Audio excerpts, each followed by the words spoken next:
কোরআন বোঝা ক্লাস মাহে রমাদানের বরকতময় সময়ে কোরআন বোঝা ক্লাসের তৃতীয় ক্লাসে আমাদের বসার সুযোগ করে দিয়েছে। হৃদয়টা খুলে আল্লাহ শুকরিয়া আদায় করি, আলহামদুলিল্লাহ। বিগত ক্লাসগুলোতে সূরা ফাতিহা বোঝার চেষ্টা আমরা করেছি, এরপরে সূরা ইখলাস, সূরা ফালাক এবং সূরা নাস বোঝার চেষ্টা করেছি।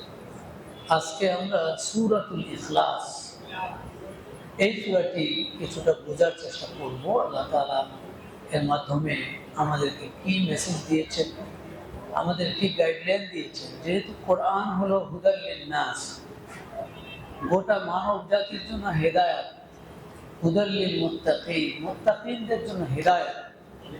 তাহলে এটা তো আমার একটা বই না, যেটা এমনি শুধু একটা বই, এটা একটা গাইডলাইন, আলোকবর্তী, মানুষকে পথ দেখাচ্ছে। সেই হিসাবেই যারা পড়বে এই কিতাবটা, যারা পড়বে তাদেরকে সেই মেন্টালিটি নিয়েই পড়তে হবে যে আমি এখান থেকে হেদায়েত পাবো। অনেক অনেক ফজিলত আছে, ভালো, প্রতি অক্ষরে দর্শনে, এটা তো ঠিক আছে, কিন্তু আমি এই কিতাবটা থেকে হেদায়েত পাবো, আমার জীবন চলার পথের পাথেও পাবো, এইটা নিয়ত করে পড়তে হবে। তাহলে সওয়াবও হবে, হেদায়েতও হবে, দুইটাই। আল্লাহ আমাদেরকে সওয়াব এবং হেদায়েত দুইটাই লাভ করার তৌফিক দান করুন। প্রথমে আসি সূরাতুল ইখলাস যেটা আছে, এই সূরাটা এই কেন নামকরণ করা হয় সূরা ইখলাস। কোরআনুল কারীমের সূরাগুলির নাম আপনারা জানেন, দুটো মৌলিক নীতিমালা অবলম্বন করা হয় নামের ক্ষেত্রে। একটা হলো যে শব্দটি সূরার ভিতরে থাকে, তাহলে সেটাই নাম। যেমন বাকারা, বাকারা শব্দটি সূরার ভিতরে আছে, সেটাই নাম। আলে ইমরান, আলে ইমরান শব্দটি আছে, সেটাই নাম হলো। নেসা, নেসা শব্দ আছে, নাম। কিন্তু এরকম শব্দটি সূরার গোটা সূরার ভিতরেও নাই এমন নাম সূরার রাখা হয়েছে, এটা হলো সেই সূরা, সূরা ইখলাস। ইখলাস শব্দটি সূরার ভিতরে নাই, কিন্তু এই সূরাটার নাম সূরা ইখলাস রাখা হয়েছে। কিসের ভিত্তিতে রাখা হলো? রাখা হলো বিষয়বস্তুর ভিত্তিতে, আলোচ্য বিষয়ের ভিত্তিতে। এই যে সূরাটার ভিতরে মৌলিক যে বিষয় আলোচনা করা হয়েছে সেটা হলো ইখলাস, একনিষ্ঠভাবে আল্লাহকে, আল্লাহর ওয়াহদানিয়া, আল্লাহর একত্ববাদ স্বীকার করা। সেই জন্য এই সূরার ভিতরে যেহেতু আল্লাহর একত্ববাদ নিয়ে আলোচনা করা হয়েছে, এই জন্য সূরাটির নাম ইখলাস রাখা হয়েছে। ইখলাস মানে হলো নির্ভেজাল, নিষ্কণ্টক, নিষ্কলুষ, একেবারে ভেজাল, খুলুসিয়তের সাথে আমরা বলি খালেস, নির্ভেজাল। এই সূরার ভিতরে নির্ভেজাল তাওহীদের কথা আছে, সেজন্য সূরাটির নাম সূরা ইখলাস। এরপরে সূরাটি অনেকগুলো ফজিলত আছে, এই সূরার অনেক ফজিলত আছে। বিশ্বনবী সাল্লাল্লাহু আলাইহি ওয়াসাল্লাম এই সূরাটিকে সুলুসুল কোরআন বলেছে, কোরআনের 1/3 সমান। সুবহানাল্লাহ। আল্লাহ রাসূল সাল্লাল্লাহু আলাইহি ওয়াসাল্লাম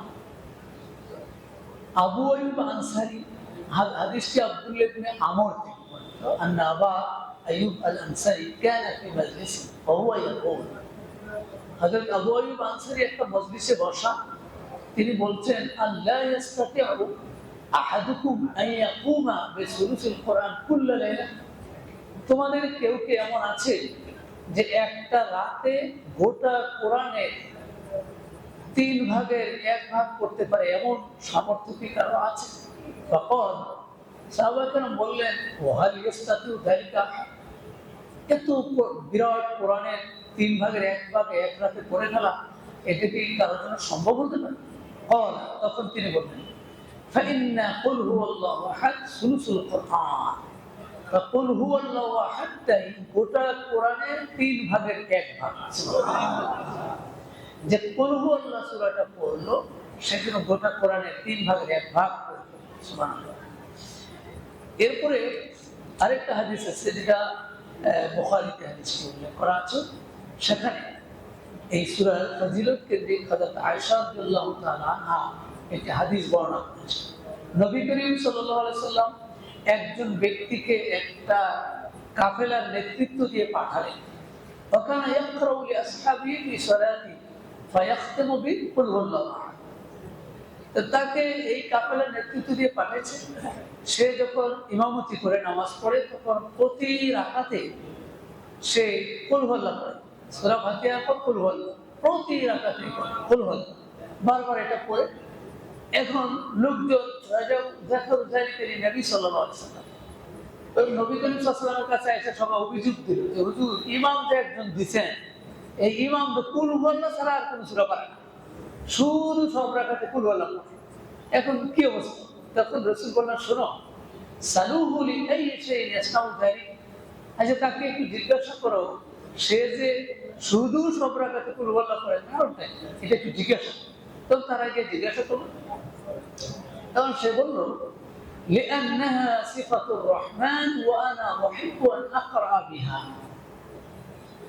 শোনো, এই সূরাটা আমার আল্লাহর গুণাবলী নিয়ে আলোচনা করা আছে, সুবহানাল্লাহ, আর আমি এজন্য এই সূরাটাকে দিয়ে পড়াটা আমার খুবই পছন্দ। আমি অন্য সূরা সবে পারি, গোটা কোরআনে পারি, কিন্তু ও সব বাদ দিয়ে আমি শুধু সূরা ইখলাস, সূরা ইখলাস, কারণ এখানে আমার রবে, আমার মালিকের কথা, সুবহানাল্লাহ, মালিকের গুণ আছে। তখন রাসূল সাল্লাল্লাহু আলাইহি ওয়াসাল্লাম এটা শুনে ফাকালা নবী সাল্লাল্লাহু আলাইহি ওয়াসাল্লাম আখবিরুহু আন্না আল্লাহ তাআলা ইউহিব্বুহু। তখন রাসূল বলেন, শোনো, তোমরা গিয়ে ওই ইমামকে খবর দাও যে সে যে রহমানের এত পছন্দ করে, আল্লাহ নিজেও তাকে এরকম পছন্দ করেন। সূরা ইখলাস এত বড় ফজিলত করেছে। বুখারীতে এই হাদিস, আরেকটা সহিহ বুখারীতে আরেকটা হাদিস আছে, আনাস রাদিয়াল্লাহু তাআলা এই হাদিসটা বর্ণনা করেছে। কানা রাজুলুম মিনাল আনসার ইয়াউমুহু ফি মসজিদে কুবা।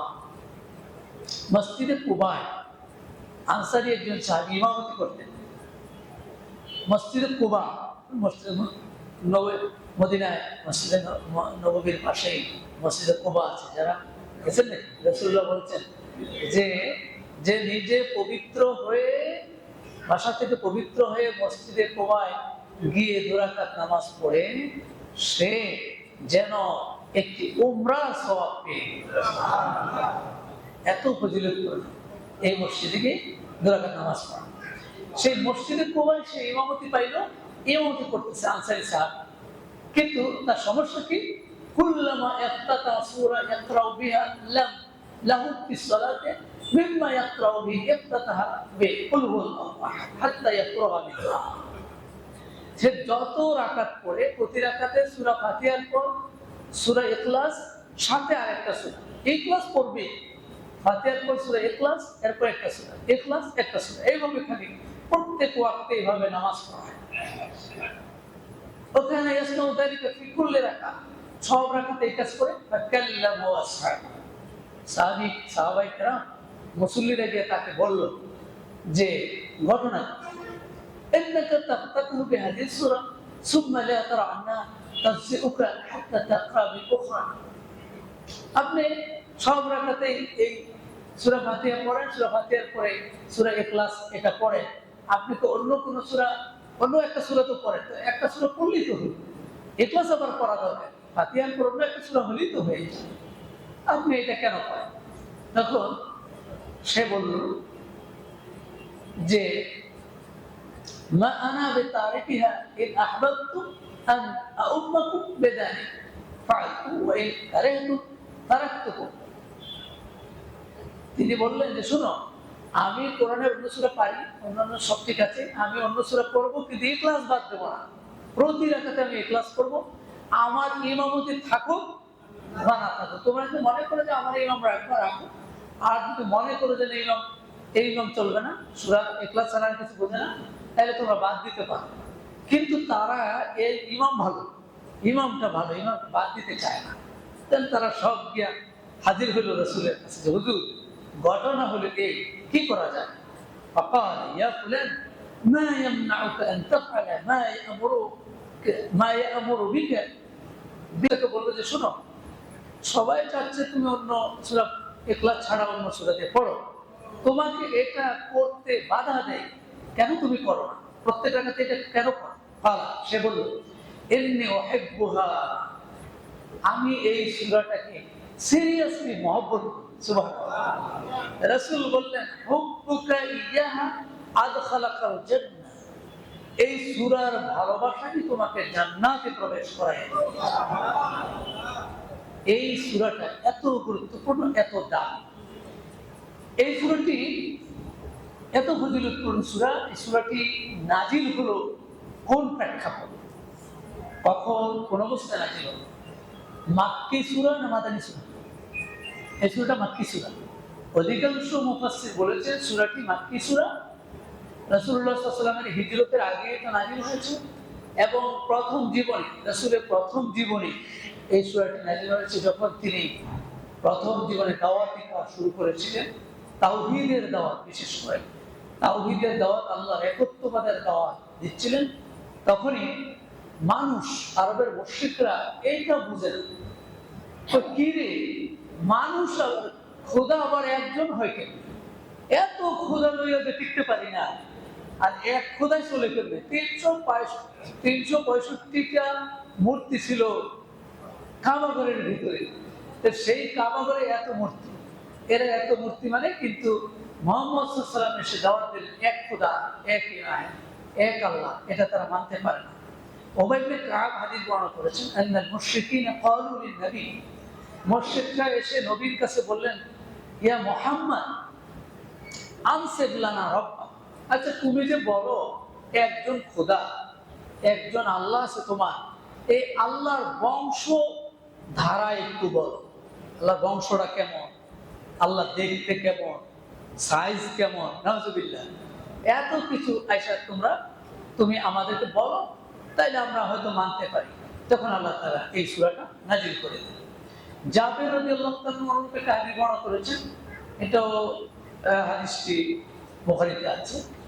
আন্না আরাবিয়ান জাআ ইলা নবী সাল্লাল্লাহু আলাইহি ওয়াসাল্লাম, একদিন বেদুইন নবীর কাছে আসলো, ফাকাল, এসে বলল, আনসিব লানা রাব্বা, হে মুহাম্মদ তুমি তোমার রবের বংশধারা বলো, সে কোন থেকে আসলো, তার পিতাকে, কোন বংশের, তার সন্তানাদি কি, তার বংশধারা কি, তার উত্তরাধিকার কে হবে, নানা প্রশ্ন তার মাথায় খালি ঢুকতেছে। একজন আল্লাহ কেমনে চলে, কোটি কোটি আল্লাহ দিয়ে ওদি চলে না, এটা তারা মানতে পারেনি, তাদের ব্রেন এটা সিরিয়াস লেগেছে।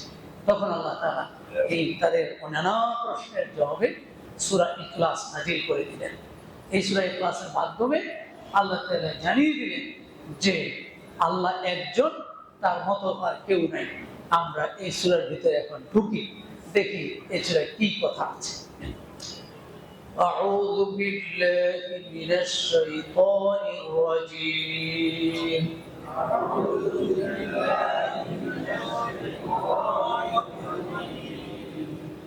বিসমিল্লাহির রহমানির রহিম।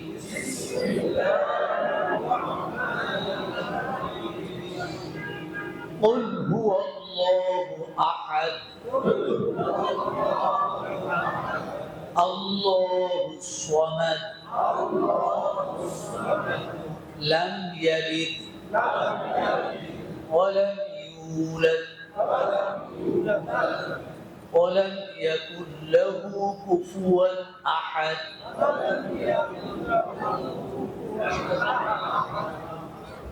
আমরা এই সূরাটি তিলাওয়াত করলাম, 4টা আয়াত, ছোট্ট সূরা, ছোট ছোট 4টা আয়াত। আল্লাহ তাআলা রাসূলকে জানিয়ে দিলেন, তারা যে এত প্রশ্ন করে, হে মুহাম্মদ কুল, কুল অর্থ কি জানি বলছিলাম, আসলে আপনাদের মনে আছে। আর যদি আমরা ওয়াল না বলে কুল বলি, ছোট খাদ্যে নক্তা ছাড়া, কুল অর্থ কি, খাও, তাহলে খুব সতর্ক থাকতে হবে। কোরআন পড়ার ক্ষেত্রে একটু হেরফেরের কারণে একটা অক্ষর এদিক সেদিক হয়ে গেলে বিরাট অর্থ পরিবর্তন হয়ে যায়।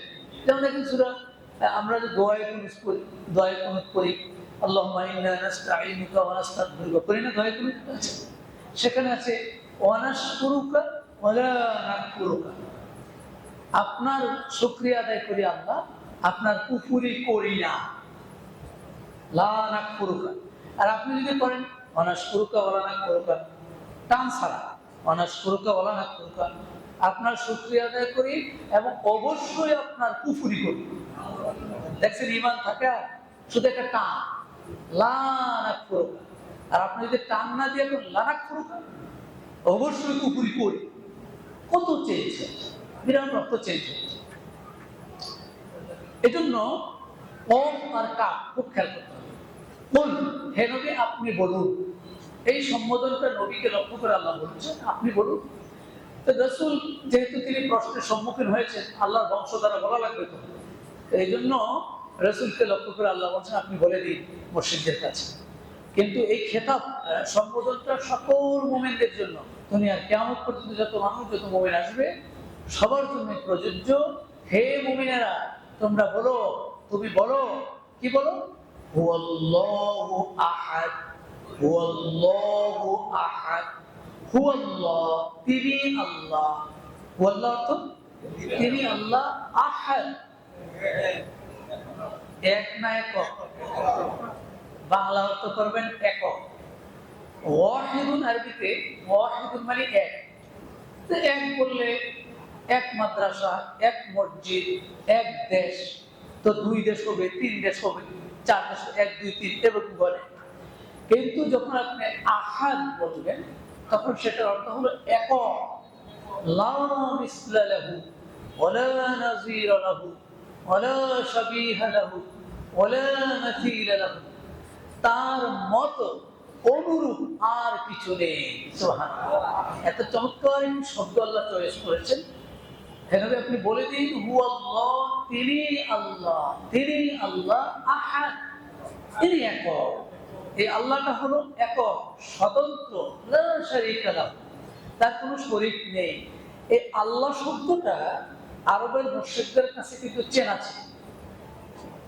একক যখন এক বোঝাবেন তখন সেখানে তারা শব্দ ব্যবহার করত ইলাহ। তারা যে সমস্ত মূর্তিগুলিকে খোদা মানত সেগুলিকে তারা বলতো ইলাহ। কিন্তু আল্লাহ বলতে তারা আল্লাহকে বুঝত। এ আরবের মুশরিকরাও তাদের প্রবলেমটা ছিল তারা একজন মেনে খুশি হয় না, একজনে কেমনে চলে। এই জন্য তারা আলেহা অনেক ইলা বানাই নিছে। কিন্তু আল্লাহ শব্দটা তারা চিনত তখন। কোরআন শরীফে আছে অনেক জায়গায় দেখবেন ওয়ালাইন সাআলতাহুম মান খালাকাস সামাওয়াতি ওয়াল আরদ লা ইয়াকুলুনাল্লাহ। কোরআন শরীফে আছে হে নবী আপনি যদি ওদেরকে মুশরিকদেরকে জিজ্ঞাসা করেন যে এই আকাশ, সুবিশাল আকাশ, এই বিস্তীর্ণ জমিন কে সৃষ্টি করলো, লা ইয়াকুলুনাল্লাহ, তারা অল্পতেই বলে দিবে আল্লাহ। কি বলবে? তাইলে এটা কিন্তু ওদের ঠিক আছে যে এই আসমান জমিন আল্লাহই বানাইছে, এটা ঠিক আছে। কিন্তু তারা চিন্তা করলো এক আল্লাহ দিয়ে হয় না, এই আল্লাহ তো আছেই, আরো কিছু আল্লাহ যদি সাথে থাকে তাহলে এই আল্লাহর কাছে যাইতে সহজ হবে। যখন রাসূল তাদেরকে বললেন তোমরা যে এতগুলি খোদা মানো, এই মূর্তি মানো, ইলাহ মানো, কারণ কি? তখন তারা বলে লিয়ুকাররিবুনা ইলাল্লাহি যুলফা। দেখছেন তাদের আকীদা ধরে, লিয়ুকাররিবুনা ইলাল্লাহি যুলফা, আমরা এতগুলি ইলাহ মানি কেন? এইগুলো আমাদেরকে আল্লাহর কাছে নিয়ে পৌঁছে দিবে, মাধ্যম হিসেবে এতগুলি মানি। বলেন নাউজুবিল্লাহ। তাইলে মাধ্যম মানা কি যাবে? আল্লাহর কাছে পৌঁছার জন্য ডাইরেক্ট। এখন আপনি যদি কোনো পীর বাবা, কোনো খাজা বাবা, কোনো বাবাকে সামনে রাখেন, রেখে চিন্তা করলেন আল্লাহর কাছে তো আর ডাইরেক্ট যাওয়া যাবে না, তাইলে ওনার মাধ্যমে আমরা যেতে চাই। এই যে মাধ্যম বললেন ওই মুশরিকদের একই কথা। মুশরিকরা মূর্তিটাকে মাধ্যম রাখছিল, আর আপনি একজন ব্যক্তিকে, একটা কবরকে, একটা এটাকে মাধ্যম রাখলেন, তাহলে সেম শিরিক হয়ে গেল। শিরকটা কিন্তু সে ওরা রাখছিল মূর্তি, আপনারা তো মূর্তি রাখেন নাই, কিন্তু মূর্তির জায়গায় ওরকম জিনিসই রেখেছেন। বিশ্বাস তো এমন হয়েছে লিয়ুকাররিবুনা ইলাল্লাহি যুলফা, আল্লাহর কাছে এরা আমাদেরকে মাধ্যম দিয়ে পৌঁছে দিবে, এই জন্য আমরা মূর্তিগুলিকে পূজা করি। এটা রাসূলের কাছে তারা জবাব দিত। কিন্তু আল্লাহ কিন্তু তারা মানত, আল্লাহ কিন্তু তাদের ঠিক ছিল। এমনকি দেখেন কাবা ঘরটাকে তো বাইতুল্লাহ বলা হয়। বাইতুল্লাহ মানে কি? আল্লাহর ঘর। আব্রাহা যখন তার হস্তি বাহিনী নিয়ে কাবা ধ্বংস করতে আসছিল তখনও কিন্তু ওই আরবের মুশরিকেরা ওই 360 মূর্তির কাছে যায় নাই। তারা কিন্তু আল্লাহর কাছেই চেয়ে যে আল্লাহ তুমি তোমার ঘর তুমি রক্ষা করো। সুবহানাল্লাহ। তাহলে তাদের ওই সময় বিশ্বাস কিন্তু ছিল আল্লাহর উপরে, কিন্তু সমস্যা ছিল অনেক ইলাহ তারা বিশ্বাস করত, খোদা বিশ্বাস করত। সেজন্য রাসূলুল্লাহ সাল্লাল্লাহু আলাইহি ওয়াসাল্লামকে আল্লাহ বললেন, কুল, হে মুহাম্মদ আপনি বলুন, হুয়াল্লাহু আহাদ, হুয়াল্লাহু আহাদ, তিনি আল্লাহ যিনি একক। বিলাল রাদিয়াল্লাহু তাআলা আনহুকে গলায় রশি বেঁধে আরবের মরু প্রান্তরে যখন টানতেছিল আর বুকের উপরে একটা বড় পাথর চাপা দিয়ে রাখছিল, বলছিল এক্ষুনি তুমি আল্লাহ ছাড়ো, তাহলে তোমাকে ছেড়ে দেব। বেলাল আল্লাহকে ছেড়ে দিয়েছিল নাকি? আল্লাহকে ছেড়ে দেয় নাই, বরং বেলাল এই প্রচন্ড শাস্তির মাঝে একটি শব্দ বারবার উচ্চারণ করেছিল, সেটা কি?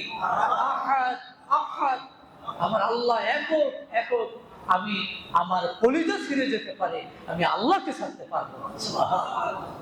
সেই বেলালের সেই শব্দটা, এই আহাদ শব্দকে আল্লাহ তাআলা এই সূরার ভিতরে নিয়ে এসেছেন। কুল হুয়াল্লাহু আহাদ, হে নবী আপনি বলুন আল্লাহ একক, তার কোনো শরীক নেই, তার কোনো অংশীদার। আল্লাহুস সামাদ, আল্লাহুস সামাদ। আচ্ছা, আল্লাহ একজন না হয়ে কয়েকজন আল্লাহ হলে কি কোনো সমস্যা আছে? কি সমস্যা? দুনিয়া এই আল্লাহকে উদাহরণ দিয়েছেন কোরআন শরীফ সূরা আম্বিয়ার 22 নম্বর আয়াতে, লাউ কানা ফীহিমা আলিহাতুন ইল্লাল্লাহ লাফাসাদাতা। আল্লাহ বলতেছে শোনো, এই পৃথিবীটার মধ্যে যদি আল্লাহ ছাড়া আরো কোনো ইলাহ হতো, লাফাসাদাতা, তাহলে দুইজনে মিলে ঝগড়া সৃষ্টি করত, ঠিক কি না? প্রধানমন্ত্রী যদি দুইজন হয়ে বসে, প্রেসিডেন্ট যদি দুইজন হয়ে বসে, ঝামেলা আছে, দুইজন ইলাহ হলে তফসির আসছে কি ঝগড়া হতো? একজন আল্লাহ কইতো আজকে সূর্য উঠবে 6টায়, আরেকজন আল্লাহ কইতো 9টায়, লাগাও পেস, সুবিধা অনুযায়ী কথা কইতো, এভাবে পেস লেগে যেত। এটা আল্লাহ বলছেন সূরা আম্বিয়া যে একজন আল্লাহ হওয়ার এটাও একটা যুক্তি যে অনেক আল্লাহ হলে জমিনে সমস্যা তৈরি। আল্লাহ তাআলা এই পরিচয়গুলো আল্লাহ তাআলা কোরআনুল কারীমে এই সূরাটাই শুধু মূলত আল্লাহর পরিচয়। কি এই সূরাটা মূলত আল্লাহকে। আর আল্লাহকে কি আমরা দেখছি? আল্লাহ কেমন কেমন বলবো আমরা?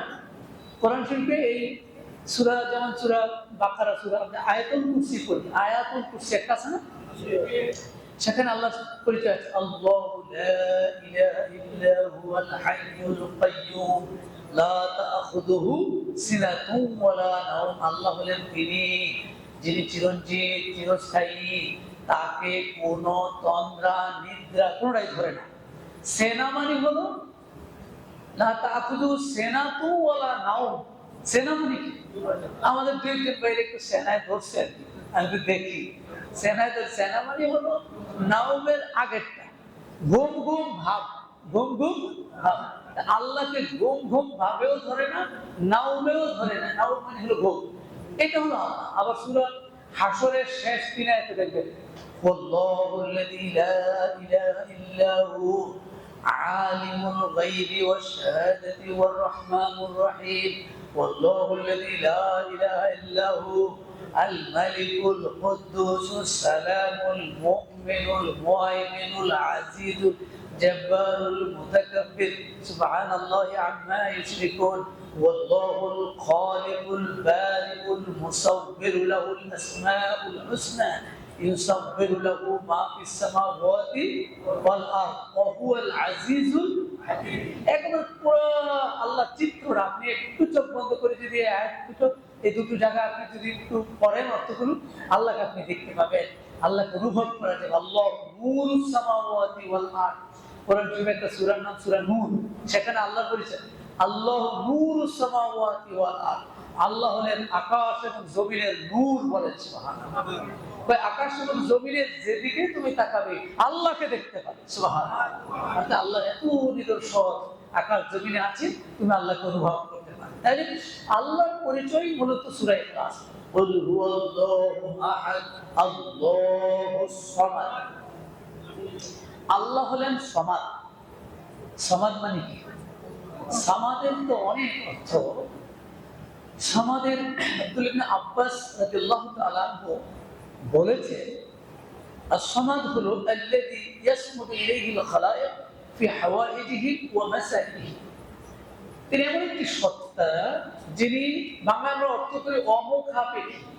অমুখাপেক্ষী, অমুখাপেক্ষী অর্থ করি সকল প্রয়োজন, সকল সৃষ্টিজীবের প্রয়োজন যার কাছে সাপোর্ট করে, যিনি তার প্রয়োজন কারো কাছে সাপোর্ট করেন না, তিনি সমাজ। বলেন মানুষ কি সমাজ হতে পারে না? যে 1 কোটি টাকার মালিক হলে হে সমাজ হবে? 1000 কোটি হইল?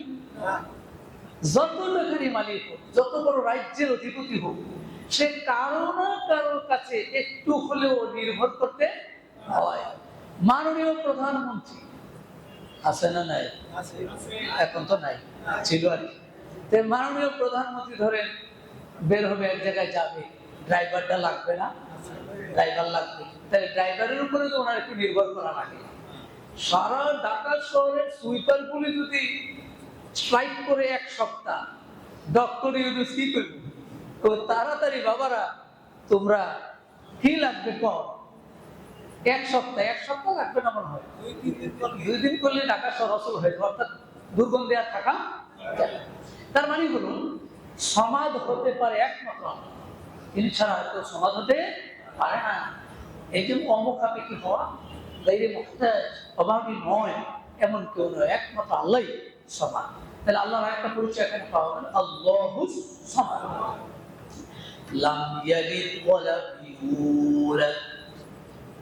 লাম ইয়ালিদ ওয়া লাম ইউলাদ। লাম ইয়ালিদ তিনি জন্ম দেন না, ওয়া লাম ইউলাদ তাকে জন্ম দেওয়া হয় না। তাদের এই মুশরিকদের প্রশ্ন ছিল কি হয় মানুষ এই আল্লাহর আইবু করতে, কেউ না কেউ তো জন্ম দেওয়া দরকার, তারা বুঝে আসা যায়। আর না হয় তার থেকেও তো কিছু একটা বংশ হওয়া দরকার, এইটা আল্লাহ কেমনে হয় তারা বুঝে না। এই জন্য আল্লাহ তাআলা এই কথা বলেছেন যে আল্লাহ হলেন লাম ইয়ালিদ ওয়া লাম ইউলাদ, তাকেও কেউ, তিনি কাউকে জন্ম দেননি এবং তাকেও কেউ জন্ম দেন। আল্লামা মুজাহিদ রাহমাতুল্লাহ আলাইহি তিনি এটা ব্যাখ্যা এভাবে করেছেন, ইয়ানি লা সাহিবাতা লাহু, আল্লাহ তাআলা কোনো সাহেবা নেই। ইহুদি খ্রিস্টানেরা তারা আল্লাহকে মানতো, এক আল্লাহকে মানতো, কিন্তু তারা একটু ঝামেলা ছিল তাদের। তারা বলতো যে আল্লাহর একজন পুত্র আছে, উযাইর আল্লাহর পুত্র, উযাইর ইবনুল্লাহ, উযাইর আল্লাহর পুত্র, মাসীহ ইবনুল্লাহ, মাসীহুল ঈসা, ঈসা আল্লাহর পুত্র। এরকম তারা একটা পুত্র ছাড়া কেমনে চলে, এক পুত্র টুত্র থাকলে না মোটামুটি বোঝা যেত বংশ, এটা তারা মনে করত। তো এই জন্য আর তারা আরেকটা মনে করতো যে আল্লাহর স্ত্রী আছে, সাহেবা, আল্লাহর একজন স্ত্রী আছে। তো এই সমস্ত ধ্যান ধারণা তাদের ছিল বিধায় আল্লাহ তাআলা সূরা ইখলাস নাযিল করে বললেন লাম ইয়ালিদ ওয়া লাম ইউলাদ ওয়া লাম ইয়াকুল লাহু কুফুয়ান আহাদ, আল্লাহর মতো কেউ নেই। কুফু মানে হলো মত, সমান। দেখুন বিবাহের ক্ষেত্রে কুফু লাগে, কুফু সমতা, ছেলে মেয়ে একটা মিলার ব্যাপার আছে, এটাকে আরবিতে ফিকার ভাষায় কুফু বলে। এখানে আল্লাহ বললেন ওয়ালাম ইয়াকুল লাহু কুফুয়ান আহাদ, আল্লাহর মতো কেউ নেই। আল্লাহর মতো কেউ নেই, আল্লাহ তুমি কেমন? ইমাম মালিক রাহমাতুল্লাহ আলাইহি কে জিজ্ঞাসা করছিল এসব মুসল্লিরা যে হুজুর আর রহমান ও আলাল আরশি ইস্তাওয়া, কোরআন শরীফে আছে আল্লাহ তাআলা আরশে বসে আছেন, তাইলে তো অবশ্যই আল্লাহর একটা চেয়ার আছে, আল্লাহর একটা দেহ আছে, হাত পা আছে, নাইলে কেমনে বসে রয়েছে? তখন ইমাম মালিক রাহমাতুল্লাহ আলাইহি এই প্রশ্নের জটিল প্রশ্ন, এটা জবাব তো নাই, দিবে কি? তখন বলেন শুনো, আল ইস্তিওয়াউ মা'রুফুন ওয়াল কাইফিয়াতু মাজহুলুন ওয়াস সুআলু আনহু বিদআতুন ওয়াল ঈমানু বিহি ওয়াজিবুন। সুবহানাল্লাহ বলেন। প্রশ্ন যে করছে শুনো, আল্লাহ তাআলা বসে আছেন এটা ঠিক, ঠিক, কিন্তু কিভাবে বসে আছেন এটা অজানা। প্রশ্ন করা বেদাত, ঈমান আনা ওয়াজিব। কায়দা করে জবাবটা দিয়ে দিচ্ছি, কারণ জবাব তো ওনার কাছে আল্লাহ কেমন আছে, আল্লাহর হাত আছে নি? আল্লাহর হাত কি আছে না নাই? কোরআন শরীফে কিন্তু আছে ইয়াদুল্লাহি ফাওকা আইদিহিম, আল্লাহর হাত তাদের হাতের উপরে। কোরআন শরীফের আয়াত এটা। তাহলে বোঝা গেল আল্লাহর হাত আছে, কিন্তু হাতটা কেমন, মোটা না চিকন? এটা বর্ণনা দেওয়া লাইসা কামিসলিহি শাইউন। কোরআনে আল্লাহ বলছেন লাইসা কামিসলিহি শাইউন, আল্লাহর মতো বুঝানোর কিচ্ছু নাই। এটা আপনি বুঝাবেন কিভাবে? যে বুঝাইতে চায়, যদি কেউ কয় আমি আল্লাহর দেখছি স্বপ্নে, আল্লাহ প্যান্ট শার্ট করে রয়েছে, এরকম স্বপ্নে দেখুন না, লোকের সন্ধান মাঝে মাঝে পাওয়া যায়, বুঝছে? আল্লাহকে এরকম স্বপ্নে, আল্লাহকে কেমন, আল্লাহ কেমন, আল্লাহ স্বরূপ আকৃতি, আল্লাহর আকার আছে, বিশ্বাস করতে হবে, কিন্তু কেমন এটা বলা যাবে না। এই জন্য শেষে আল্লাহ বলছেন ওয়ালাম ইয়াকুল লাহু কুফুয়ান আহাদ। বুখারীতে একটি হাদিস আছে, হাদিসটি বুখারীতে আছে, হাদিসে কুদসি বলে এটাকে। আল্লাহ আযজা ওয়া জাল আল্লাহ বলেন, হাদিস কিন্তু আল্লাহ বলেন, কাযযাবানি ইবনু আদম, আদম সন্তান আমার ব্যাপারে পুরো একটা ডাহা মিথ্যা কথা বলে, ওয়ালাম ইয়াকুল লাহু যালিক, যেটা আল্লাহর জন্য হতে পারে না, ওয়া শাতামানি, আর আমাকে এরা গালি দেয়, ওয়ালাম ইয়াকুল লাহু যালিক, এটা তো আমার জন্য প্রযোজ্য নয়।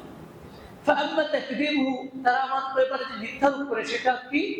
তাদের কথা লা ইউঈদানি কামা বাদাআনি, কখনো আর তাদেরকে পুনরায় উঠানো হবে না, যেমন আমি শুরুতে তাদেরকে সৃষ্টি করেছিলাম আর পুনরায় উঠানো হবে, এটা তারা বিশ্বাস করে না। এটা আমার ব্যাপারে একটা মিথ্যা কথা। আমি করবই, আবার পুনরায় আনতে পারবো। যে অস্তিত্বহীন হয়ে যায়, মরে পচে বলে হাড় কিছু চিহ্ন নাই, সেই ব্যক্তিটা কি আল্লাহ আনতে পারবেন না? পারবেন না, কিন্তু মানুষকে পারবে না।